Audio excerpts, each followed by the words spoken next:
പള്ളി നമുക്ക് പൊളിക്കുന്നതിൽ ചെറിയ സങ്കടമുണ്ട്. പക്ഷെ അതിനൊക്കെ നല്ലൊരു പള്ളി വരുന്നു എന്നുള്ളതിന് നമുക്ക് ഭയങ്കര സന്തോഷമാണ്. ഇപ്പൊ ആ ഒരു ഹരത്തിലാണ് ഞങ്ങളുടെ ഇപ്പൊ പോക്ക് എന്ന് പറഞ്ഞു.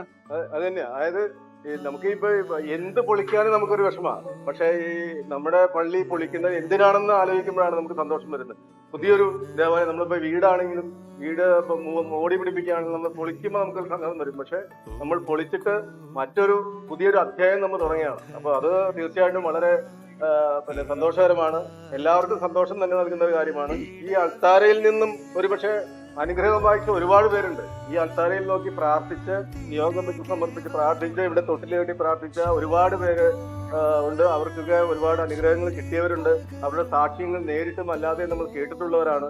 അപ്പോൾ ഇതിലും കൂടുതലായിട്ട് പുതിയൊരു ദേവാലയം അനുഗ്രഹീതപ്രദമാകും എന്ന് ഞങ്ങൾ എല്ലാവരും ആത്മാർത്ഥമായി വിശ്വസിക്കുകയാണ്. ഒരു കൂട്ടായ്മയുടെ ഒരു ഒരു ഒരു ഒരു സന്തോഷം അല്ലേ?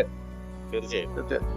അല്ല, അതുകൊണ്ടാണല്ലോ പൊളിക്കുമ്പോഴുള്ള സങ്കടമാണുള്ള മുഖത്തില്ല. കാര്യം എന്താണ്? എല്ലാവർക്കും നല്ലൊരു സന്തോഷത്തിലേക്കാ പോണേ നമ്മള്. അതുകൊണ്ട് ആ ഒരു സന്തോഷം എല്ലാവരും മുഖത്ത് നിൽക്കണേ. പഴയത് പൊളിച്ചു മാറ്റിയാലും അതിമനോഹരമായ പുതിയതിലേക്കാണ് പോകുന്നതെന്നുള്ള ഒരു സന്തോഷം എല്ലാവരുടെയും മുഖത്തുണ്ട്. എല്ലാവർക്കും സങ്കടമുണ്ട്, അതിലുപരി സന്തോഷവും. പിന്നെ ഈ പഴയ ഈ ദേവാലയത്തെ പറ്റി ഒരുപാട് നല്ല ഓർമ്മകളുണ്ട്.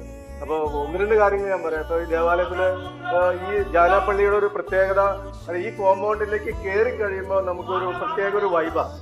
അതായത് നമുക്ക് പല സങ്കടങ്ങളോ അല്ലെങ്കിൽ എന്തെങ്കിലും പ്രശ്നങ്ങളോ അല്ലെങ്കിൽ തർക്കങ്ങളോ അല്ലെങ്കിൽ കലഹങ്ങളോ ഉണ്ടെങ്കിലും പക്ഷെ ഈ ആൾക്കാരേക്ക് നോക്കി പ്രാർത്ഥിച്ച് പുറത്തിറങ്ങുമ്പോൾ നമ്മളെല്ലാവരും ഒറ്റക്കെട്ടാണ്.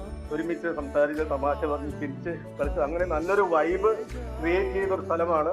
അത് തീർച്ചയായിട്ടും ഇതിന് 10 മടങ്ങായിട്ട് പുതിയ ദേവാലയത്തിൽ ഉണ്ടാകുമെന്ന് പ്രതീക്ഷിക്കുന്നു.